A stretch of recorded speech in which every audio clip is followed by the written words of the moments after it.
Halo Mbak, saya ada janji dengan Ibu Emilia. Apakah sudah datang? Oh, beliau sudah datang. Oke. Ya, terima kasih. Saat ini saya sedang berada di MNC Studio untuk bertemu dengan wanita yang disebut sebagai premannya MNC Studios, tapi yang belum pensiun. Kita akan ngobrol dengan beliau, wanita yang strong, penuh inspiratif, energik, dan cantik. Siapa dia? Saksikan obrolan seru kami di Woman Breakthrough.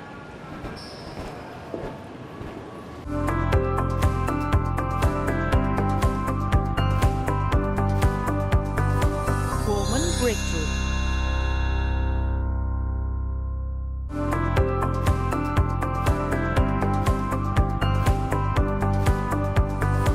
Woman Breakthrough.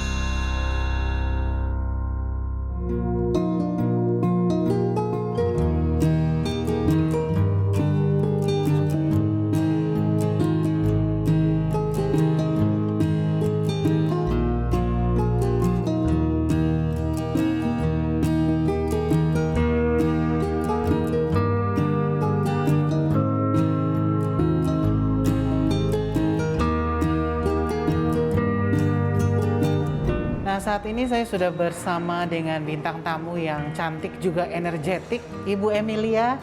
Selamat datang, Bu. Terima kasih atas kehadirannya. Terima kasih tim kami juga sudah diundang ke sini. Nah, Bu Emil, apa kabarnya ini dulu deh pertama? Puji Tuhan baik, Baik, sehat, ya? Sehat. Oke, masih tetap aktif di kerjaan juga ya, Bu ya? aktif. Puji Tuhan. Oke. Siapa sih Ibu Emil sebenarnya? Ini sedikit bocoran deh, Bu. Oke. Saya di sini awal masuk itu ceritanya panjang ya. Oh iya. Awal masuk itu saya sebagai estate manager. Oke. Estate manager itu yang bekerja untuk parkir, ya, untuk juga tanaman, ya, juga untuk security, ya. Jadi Wow. hanya itu saja, Oke. gitu. Jadi tidak ada di tempat yang lain. Tapi berjalannya waktu, saya bisa lakukan itu untuk semuanya, Oke. gitu. Sebentar, Bu. Iya. Bagian parkir, bagian pertamanan ya? Oke. Biasanya nih, Bu ya, yang bekerja di situ kan laki-laki. Betul. Ini seorang Ibu Emilia loh, luar biasa loh. Jadi udah berapa lama, Bu, in total? Kalau berapa lama saya awal masuk itu di bulan Juni 2016. Oke. Berarti kalau sekarang itu menginjak udah hampir mau kurang lebih 5 tahun ya, di bulan Juni nanti. Oke. Ibu berarti tahu setiap sudut dari tempat ini dong, Ibu? Ya. Tidak pernah terlewati. Maksudnya setiap sudut tuh Ibu paham banget gitu. Ya, kurang Oke. lebih bisa tahu semua. Jadi seperti yang saya bilang, kalau misalnya Anda datang ke sini, sebutlah nama Ibu Emilia. Pasti dikasih masuk ya, Bu ya? Saya ini sebenarnya sekolah teologi ya. Oh. Wow, agak jauh jadi ya, Bu? Sebenarnya jauh sekali dengan apa yang ini. Jadi saya ini sebenarnya sekolah teologi ya.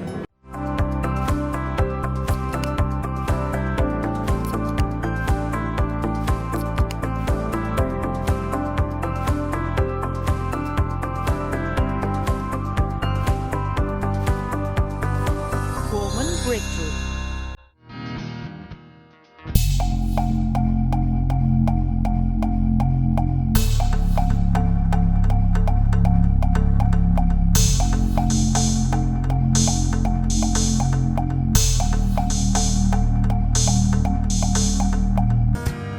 Oke, tadi sebelum kita break, Ibu kan sempat mention. Jadi pertama kali masuk ke sini sebagai estate manager yang mengurusi bagian parkir, bagian apa, Bu? Pertamanan dan lain-lain. Nah, saya membayangkan Ibu ketika pada akhirnya Ibu diterima gitu ya. Terus hari pertama nih ngelihat, wow, ini kan nggak kecil ya, Bu ya? Betul. Nah, itu gimana tuh perasaannya, Bu? Ya, waktu pertama saya berpikir, saya cuman paling ini. Pertama saya masuk, ini ngurusinnya satu kawasan ini loh ternyata. Luasnya itu ternyata 12 hektar, kurang lebih ya. Nah, itu yang pertama saya agak terkejut. aduh kok beda banget dengan tempat saya yang lama. Yang lama kan kecil ya kan, ya masih bisa dijangkau lah gitu kan ya. Tapi ini tempatnya besar. Lalu saya cuma bilang sama Tuhan, Tuhan, kalau sekiranya Engkau menempatkan aku di sini, ya berikan aku kekuatan, wibawa dan tuntunan yang daripada Tuhan. Itu yang saya minta. Kenapa? Karena ini kita nggak tahu nih area seperti ini apa yang harus dilakukan, inovasi apa yang harus dilakukan, saya nggak punya. Gitu. Nah, waktu Ibu bergabung di sini melihat begitu besarnya tempat ini, istilahnya gini, kita lihat tempatnya begitu besar, berarti tantangannya juga otomatis pasti besar ya. Betul. Pernah nggak sih Bu dalam awal-awal karir ya, pernah ada pemikiran, aduh kayaknya gue mundur nih, pernah nggak Bu, sempet nggak? Kalau saya udah sekali melangkah itu jarang untuk balik lagi. Jadi malah sempat saat itu dari tempat saya yang lama untuk menawarkan kembali untuk bekerja. Tapi saya pikir saya harus coba. Ketika saya mengambil satu keputusan berarti saya harus melangkah. Karena keputusan yang saya ambil saya udah doa dulu. Saya minta tuntunan Tuhan. Kalau Tuhan menuntun saya di sini berarti Tuhan menempatkan saya untuk belajar di sini. Itu yang saya pikir tantangan itu. Iya. Itu. Nah, dan ternyata awalnya kan masuk tahun 2016 ya Bu, bulan ya, Juni sebagai estate manager. Ternyata tahun 2021 ini Ibu udah posisinya udah naik ya Bu ya, betul, sebagai GM Property Management. Ya, betul puji ya, Bu, Tuhan. Ya? Nah, prosesnya gimana tuh Bu? Dari awal sampai sekarang Ibu dipercayakan lebih, ya, gimana tuh?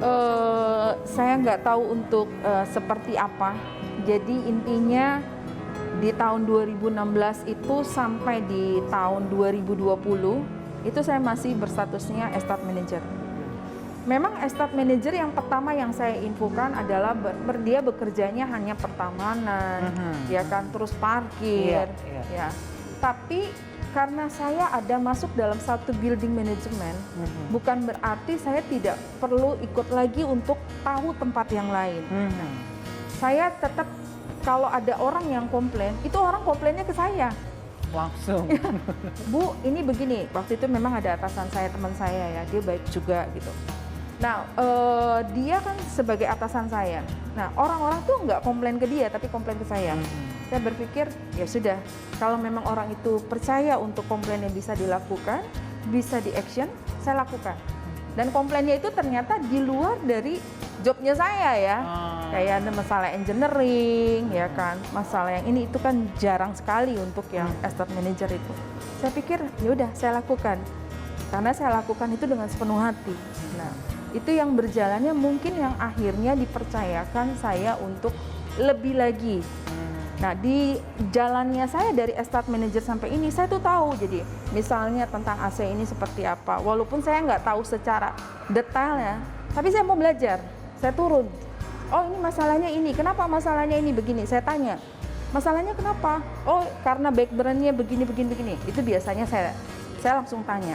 Dan bagi saya, setiap yang ada itu kejadian, itu merupakan satu ilmu yang tidak bisa saya dapatkan. Itu yang saya lakukan. Sehingga pada akhirnya setia dengan perkara awal-awal yang kecil itu diberikan perkara yang lebih besar. Iya, betul. Nah, tadi kan kita sempat ngomong Bu, kalau urusan pertamanan, parkir, security itu biasanya kan laki-laki ya. Iya, betul. Terus asumsi saya timnya Ibu pasti lebih banyak laki-laki, benar nggak Bu? Betul, banyak laki-laki. Nah, gimana tuh cara? Apakah ada approach tertentu atau cara-cara tertentu dengan menghandle tim yang kebanyakan laki-laki nih? Ya, sebenarnya bukan soal masalah laki-laki dan perempuan. Ya. Ketika dia menjadi tim saya, satu hal yang penting yang saya lakukan, saya bukan hanya jadi bos, saya menjadi leader yang harus turun. Leader ya. Ketika saya menjadi leader bagi mereka, ya saya dekati, saya tahu apa sih yang menjadi kendala mereka dalam pekerjaan. Dengan kita dekati, approach seperti itu, kita langsung bisa tahu nih, oh ya, saya punya kendala ini Bu, ini begini, ini begini. Dengan demikian kita ajak dia sebagai teman, tapi bukan berarti mereka bisa semaunya. Kita ada batasannya. Cuman saya lakukan mereka, tim saya itu sebagai teman bagi saya. Nah, itu yang mungkin membuat mereka nyaman untuk bekerja. Jadi ada relationship Yes, antara leader dan anak-anak buahnya. Iya, ya, Bu, ya? betul. Oke. Nah, kalau misalnya dalam menghadapi, apalagi kan sekarang berarti tesnya lebih banyak dong ya Bu ya. Apa maksudnya responsibility-nya lebih banyak dan Betul. lain-lain. Tapi Ibu masih tetap turun ke lapangan loh. Benar ya Bu ya? Betul. Nah, itu kenapa sampai begitu Bu? Ya, Istilahnya kan Ibu bisa mendelegasikan kepada orang ya, tapi Ibu memilih Ya, untuk tetap betul. turun ke lapangan. ya. Jadi kalau saya memilih ke lapangan itu adalah kita mau belajar di lapangan. Kita mau tahu masalah. Jadi kalau misalnya ada yang melaporkan, ada kejadian ini loh, kita cuma tahu report doang, tapi kita nggak tahu permasalahannya apa, kita nggak bisa ambil solusi bagi mereka. Iya. Kalau kita, oh ya, kalau memang ada permasalahan ini, apa sih solusinya? Oh begini Bu, begini Bu. Sebenarnya mereka punya inovasi yang luar biasa untuk solusi itu, tapi mereka tidak bisa ungkapkan. Yang tadi saya bilang, kita harus jadi teman bagi mereka. Teman bagi mereka kita harus turun. Turun dengan turun berarti kita tahu letak permasalahan di lapangan. Sehingga Seperti akhirnya itu. Ibu memilih untuk pokoknya saya tetap turun ke lapangan. Betul. Jadi tetap. istilahnya melihat sendiri ya Bu? Iya, melihat Oke, sendiri. that's good. Nah, saya juga yakin bahwa dalam perjalanan hidup Ibu Emil, dalam perjalanan karir, sampai pada akhirnya Ibu Emil ada di posisi sekarang ini, kan nggak mungkin atas kekuatan sendiri. Betul. Pasti karena bantuan Tuhan juga. Iya. Nah, betul. mungkin Ibu Emil bisa share dengan pemirsa kita gimana sih perjalanan Ibu Emil bersama Tuhan, pada akhirnya bisa menerima Tuhan Yesus sebagai juru selamat. Nah, seperti itu, Bu. Ya, kalau perjalanan hidup itu ceritanya panjang sekali. Jadi banyak hal yang sebenarnya yang Tuhan tunjukkan buat saya. Ya dari awal saya memilih untuk, saya ini sebenarnya sekolah teologi ya. Oh, wow, agak jauh jadi ya Bu. Sebenarnya jauh sekali dengan apa yang ini. Jadi saya ini sebenarnya sekolah teologi ya. Jadi nggak ada background untuk pekerjaan seperti ini ya. Skill pun jadi saya belajar otodidak. Iya, iya. Ya sempat ada yang sempat tanya sama saya, dulu sekolah teologi ya, tapi kok bisa? Saya bilang, ya mungkin otodidak, saya nggak tahu. Yang penting mau belajar, saya bilang gitu. Jadi kalau saya lihat, ya itu. Jadi sebenarnya pengalaman saya bersama dengan Tuhan tuh banyak banget. Banyak sekali yang saya tidak yang saya sampai-sampai tuh meneteskan air mata karena begitu banyak anugerah yang Tuhan berikan dalam hidup saya. Dari waktu saya masih kecil sampai saya kuliah, sampai saya menikah, sempat saya pernah meninggalkan Tuhan. Meninggalkan Tuhan di tahun 99. Lalu Tuhan tuh pimpin langkah saya. Pimpin langkah saya itu bukan dengan cara yang wah gitu seperti itu. Enggak. Tapi pimpinan Tuhan itu di mobil saya ketemunya. Jadi di mobil tuh ada salah satu hamba Tuhan yang berkata, "Kenapa kamu meninggalkan aku?" Itu saya langsung meneteskan air mata. Engkau adalah hartaku yang. Ketika hal itu terucap, langsung saya menangis dan saya mengerti perjalanan untuk balik ke situ itu panjang. Tapi Tuhan tuntun karena saya pikir bahwa Tuhan itu mau saya kembali dan ditangkap. Nah, itu yang akhirnya membuat saya benar-benar bertobat. Oke. Karena kan saya tahu bahwa kemurahan Tuhan itu sangat luar biasa sampai hari ini. Kalau boleh tahu singkat cerita Bu, tahun 99 kenapa Ibu? Ya, jadi waktu itu pernah saya teman kuliah, waktu ada teman kuliah itu sempat saya ada hubungan dengan beliau, sempat saya ditinggalkan dan kecewa. Nah, seperti itu. Broken hearted. Iya. Nah, itu yang sempat saya kok begini gitu. Sama-sama seorang pelayan Tuhan, tapi kok begini gitu. Jadi memang cinta pertama seperti itu. Saya tidak menyesali itu, tapi saya pikir itu adalah satu yang Tuhan ajarkan supaya saya bisa sharing ke orang. Ketika orang yang sama, jangan kayak saya loh gitu. Tapi lakukan yang terbaik seperti apa. Balik ke Tuhan, karena Tuhan yang punya hidup kita. Mulia sembah Raja mulia bagi Yesus, puji hormat dan kuasa. Seperti itu.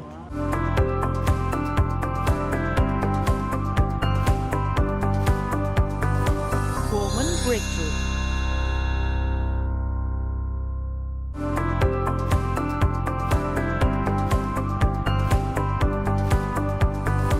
Woman Breakthrough. Nah, tadi kan sempat ada yang menarik ya, Bu. Saya sebenarnya tadi mau nanya, kalau di universitas tuh harus belajar apa ya biar bisa masuk ke posisi ibu? Ternyata ibu lulusan dari teologi ya. Ya, betul. Nah, kok bisa dari lulusan teologi jadi masuk ke posisi ibu sekarang ini? Ceritanya gimana tuh? Iya, itu panjang juga itu ceritanya ya. Kalau dilihat ya, memang kalau dipikir itu sebenarnya secara otodidak ya. Jadi waktu saya tadi yang sempat saya ceritakan tentang pertobatan saya, lalu saya melamar sebagai full timer. Full timer? Yes, full timer. Pekerja gereja berarti ya? Betul, jadi benar-benar di gereja gitu kan. Nah, jadi waktu jadi full timer itu di tahun 2011 saya melamar, lalu diterima di bulan September saya untuk masuk kerja. Awal saya masuk itu saya hanya tidak dikasih tugas apa-apa, jadi saya meneleponin setiap jemaat menjadi seksi pemerhati. Di bulan berikutnya saya menjadi naik lagi untuk mengurus soal finance gereja. Lalu juga sampai ke cleaning service, ke security, itu termasuk. Di bulan berikutnya lagi meningkat. Nah, owner saya ini gembala juga di tempat kita. Jadi dia juga punya gedung untuk wedding. Kalau mungkin tahu ya Mbak Sela, mungkin di mana Mbak Marcel mungkin tahu di mana di Jakarta Barat itu ada biasanya akan menyewakan untuk gedung pernikahan. Nah, itu kan daerah-daerah yang sangat macet banget. Betul. Nah, di situ saya bisa melakukan hal itu karena dia disuruh lagi dipercaya. Kamu coba pimpin engineering. Wah. Pimpin security. Kamu ngurusin wedding seperti itu. Ya, setelah itu kok begini gitu kan. Tapi saya lakukan. Sampai satu saat gembala saya ini yang memang sangat berperan banget gitu ya. Dia nyuruh saya tuh untuk apa? Emil, kamu udah bisa wiper kaca belum? Hah? Waduh, saya ini full timer loh. Masa saya harus ngurusin cleaning service gitu kan? Jadi saya coba. Saya ngerti maksudnya seperti itu. Saya nggak tahu. Memang itu Tuhan bentuk supaya saya tahu bentuk pekerjaannya seperti ini, seperti ini. Saya wiper kaca, saya belajar bagaimana cara membersihkan kaca. Lalu juga saya ke security. Kamu tahu nggak kalau security itu harus gimana-gimana? Apa yang harus dibuat? Oh iya banyak sih Pak. Mereka harus jaga keamanan dari sisi sini, dari sisi sini, dari sisi sini. Kamu terapin. Itu yang diajarin. Wow. Jadi seperti itu, ya kan? Sampai satu saat ngurusin wedding. Ngurusin wedding itu saya harus pegang jadwal. Jadwal di tempat wedding itu banyak. Jadi lantai 2, 3, 4, 5. Ya itu semua diurusin. Jadi semua satu pintu ke saya ngurusin. Jadi ketika wedding itu ada, ya itu Sabtu Minggu pasti penuh. Iya. Satu gedung kan. Itu macetnya luar biasa.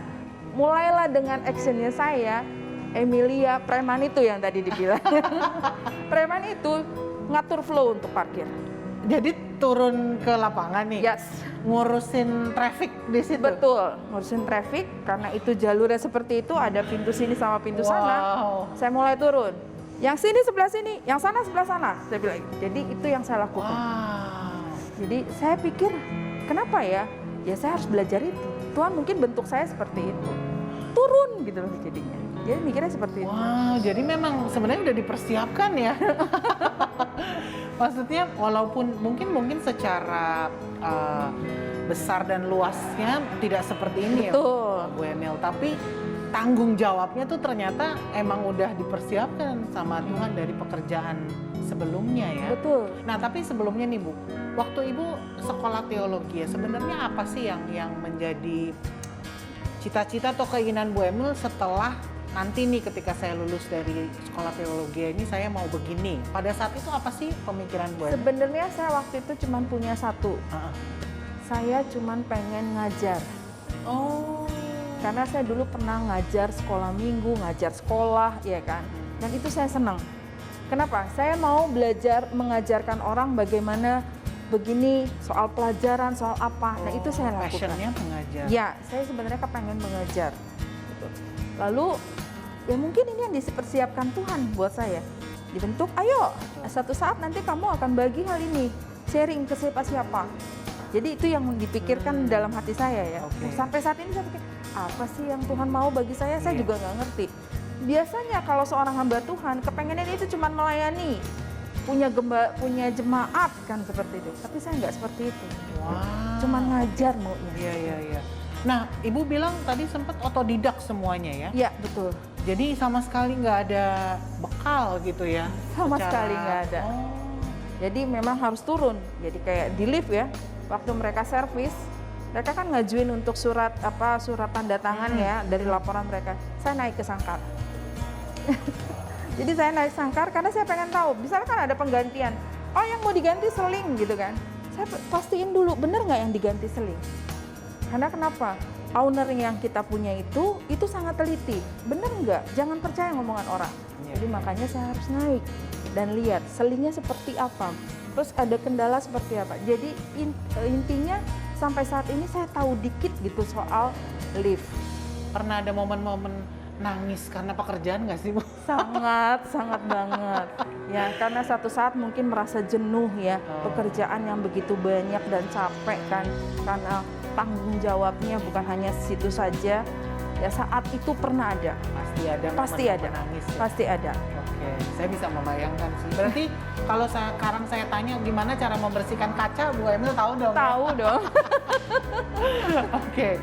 Nah, kalau sekarang ini dengan kesibukan Bu Emil yang luar biasa, apakah Bu Emil juga terlibat dalam satu pelayanan gitu? Pelayanan iya. Saya apalagi di tempat kita ini ya, ada PDKK ya. PDKK itu Persekutuan Doa Kristen Kristiani yang ada di sini ya. Yang ada kebaktiannya di setiap hari Kamis. Saya suka menjadi WL. Ya, jadi worship leader. Di Natalan kemarin juga saya menjadi worship leader juga beberapa kali, dan itu saya senang untuk hal itu karena memang hobinya juga nyanyi, main musik juga bisa gitu. Dikit dong, Bu. Nggak, orang bilang tuh katanya hoax kalau nggak ada bukti. Jadi boleh dikit. Iya, nyanyi apa ya? Jadi saya juga bingung. Apa aja. Oke. Mulia sembah Raja mulia bagi Yesus, puji hormat dan kuasa. Seperti itu. Keren ya. Ibu nggak terpikir ikut Indonesian Idol, Bu? Udah ketuaan ya. Iya. Oke, kalau kita berbicara tentang value, ya kira-kira value apa sih yang Ibu tanamkan ke diri sendiri atau ditanamkan dalam keluarga, juga ditanamkan di mungkin timnya Ibu? Oke. Value yang pertama yang saya mau bagikan buat kita semua, itu yang pertama adalah ikuti tuntunan Tuhan. Ya, apapun yang kita kerjakan, ikuti tuntunan Tuhan. Yang kedua, jadikan pekerjaan itu sebagai pelayanan kita kepada Tuhan.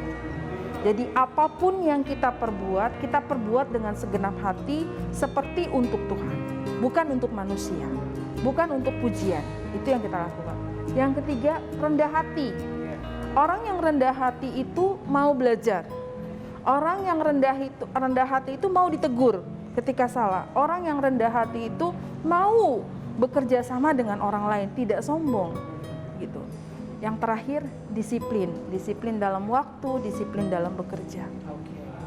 Kalau untuk mereka nih, Bu Emil yang sekarang lagi menonton kita, mereka sedang bergumul dengan pekerjaannya, mungkin ada beberapa yang merasa, perasaan ini bukan job description gue, kok banyak banget gitu ya, kan sering tuh kita dengar begitu.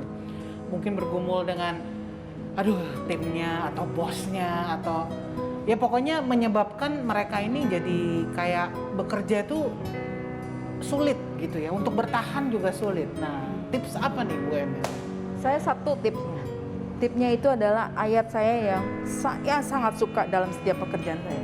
Kolose 3 ayat 23. Apapun yang kamu perbuat, perbuatlah dengan sepenuh hati, seperti untuk Tuhan. Itu yang saya lakukan, bukan untuk manusia. Jadi mau kita itu nggak termasuk di job kita, kita lakukan. Tapi dengan kita ngomong, ini sebenarnya bukan job saya loh, saya bantu ya, biasanya gitu. Mungkin seperti itu. Kadang-kadang kan kita nggak tahu ya, punya satu pimpinan mungkin, ini kerjain, kita nggak tahu. Jadi kayak semena-mena. Iya, tapi mungkin kita harus juga tak kasih tahu gitu. Memang ada jenuh seperti itu, ada. Sekali lagi kita lakukan pekerjaan itu sebagai pelayanan kepada Tuhan. Gitu. Goalnya Ibu ke depan apa sih, Bu? Kalau goal, ya mungkin kalau nanti saya udah nggak di sini ya saya kan tergantung dari apa yang Tuhan mau. Sampai saat ini aja saya masih di sini aja sampai nggak ngira-ngira. Oh berarti Tuhan tempatin saya di sini, saya nggak tahu. Saya itu kepengen menginjil. Menginjil ke jadi keinginan daerah-daerah itu masih ada terpencil. ya? Masih. Oke. Karena yang saya lihat kakak saya yang laki seorang hamba Tuhan juga. Saya suka lihat dia itu menginjil ke pelosok-pelosok. Dan saya suka untuk hal itu. Saya nanti mungkin ke depannya akan mau menginjil hal seperti itu. Tapi saya membagikan sharing dari kehidupan saya, ilmu yang saya dapatkan di pekerjaan. Karena di sana tidak menutup kemungkinan itu akan menjadi berkat di sana. Saya yakin pasti banyak memberkati orang. Saya pikir Bu Emil akan bilang gini, saya akan punya gedung di Jalan Tamrin atau nggak Sudirman. Saya pikir bakal begitu. Enggak, Bu. Nggak, tapi pernah ada kepikiran nggak? Saya tidak pernah terpikir itu. Oh tidak. Apa yang tidak pernah dipikirkan timbul di dalam hati atau di pendengaran itu yang dikasih biasanya. Betul. Jadi kan saya nggak tahu seperti itu, tapi dalam hati kecil saya ikutin aja pembentukan Tuhan seperti apa. Tuntunan Tuhan tuh seperti apa. Kalau Tuhan mau sini, kamu harus ke sini. Kalau Tuhan mau berikan ini, Tuhan akan kasih. Jadi kita ikutin seperti itu. Jadi pokoknya ikut jalannya Tuhan, bimbingan Tuhan, setia dengan apa yang dilakukan sekarang. Betul. Oke, pertanyaan saya terakhir Bu Emil. Tadi kan Ibu sempat mention ada Kolose untuk penguat ya, ayat penguat. Kalau yang ayat yang jadi ayat favorit banget, saya yakin pasti banyak ya. Cuman kalau mungkin dipilih salah satu ada nggak? Paling itu ya, jangan mengandalkan diri sendiri, Yeremia 17. Jadi andalkan Tuhan. Oke. Jadi selalu andalkan Tuhan. Yes. Oke. Pesan terakhir sebelum kita mengundurkan diri untuk pemirsa Women Breakthrough. Oke. Pesan untuk pemirsa Women Breakthrough yaitu adalah andalkan Tuhan setiap saat, ya. Jadi kita jadi wanita yang menjadi berkat dimanapun kita berada, ditempatkan oleh Tuhan. Ikutin alurnya Tuhan, gimana Tuhan bentuk kita. Jadi wanita yang menjadi berkat di dalam keluarga, di dalam pekerjaan, ya. Dan juga dimanapun kita ditempatkan, itu menjadi wanita yang diberkati Tuhan. Amin. Bu Emil, thank you. Terima kasih atas waktunya. Terima kasih kami juga sudah boleh pakai tempat ini. Ya ini kan daerah patrolinya Bu Emil kan. Yes. Thank you, saya percaya pasti pemirsa Women Breakthrough terinspirasi dengan cerita dari Bu Emil.